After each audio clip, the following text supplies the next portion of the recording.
Frozen shoulder is a condition that causes shoulder pain and loss of range of movement of your shoulder. There is no known cause for frozen shoulder, but we think it's probably an autoimmune condition that has some strong associations. Either trauma to the area or having diabetes or thyroid conditions can cause frozen shoulder. Frozen shoulder tends to occur, unfortunately, in females between 40 and 70, and often starts with very ill-localized shoulder pain and pain that can radiate down to the elbow or even the hand. Pain is the first issue, but as the pain reduces, then the loss of range of movement becomes a bigger issue in the shoulder. Frozen shoulder goes through 3 stages. The first stage is the freezing stage, where there is a lot of shoulder pain, but range of movement is relatively well maintained. The second stage is called the frozen stage, and during this stage the pain reduces and you have more comfort in your shoulder, but range of movement is severely limited, particularly with anything that involves either rotation or trying to get your arm above shoulder level, and this tends to be a big problem in frozen shoulder. In the third phase, which is called the thawing phase, it's the phase of resolution, which can take many years to overcome, but the shoulder range of movement gradually improves, and subsequently your function will also improve with your shoulder.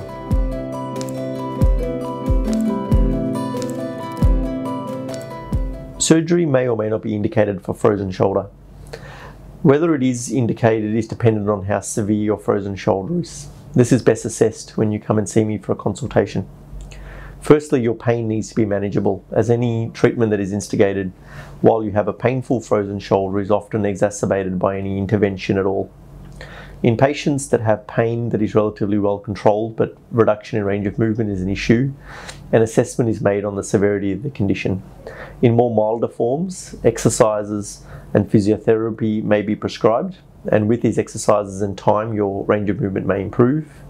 In conditions that are moderate or more severe, the interventions that can be considered here is firstly an injection therapy called a hydrodilatation to try to break through some of those scar tissue that is formed within the shoulder joint to improve your range of movement. In more severe conditions, where rotation and elevation are severely affected, surgery may be indicated. The surgery here is performed as a day procedure through keyhole means to divide those structures that have become tight and scarred that prevent your shoulder from moving.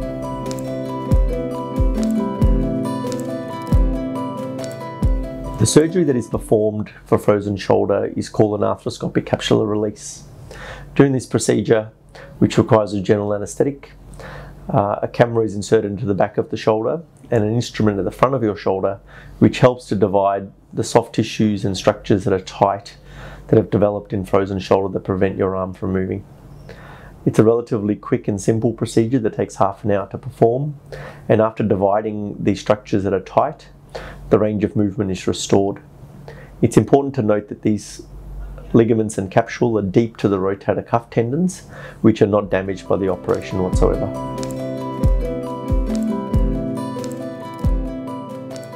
After the operation, your incisions will be covered by waterproof occlusive dressings that you should keep intact until your review at 2 weeks.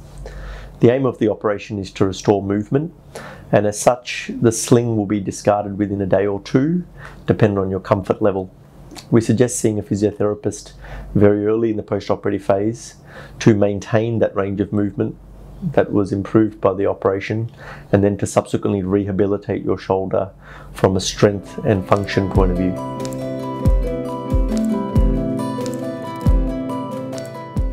Bleeding and infection are relatively uncommon after this procedure.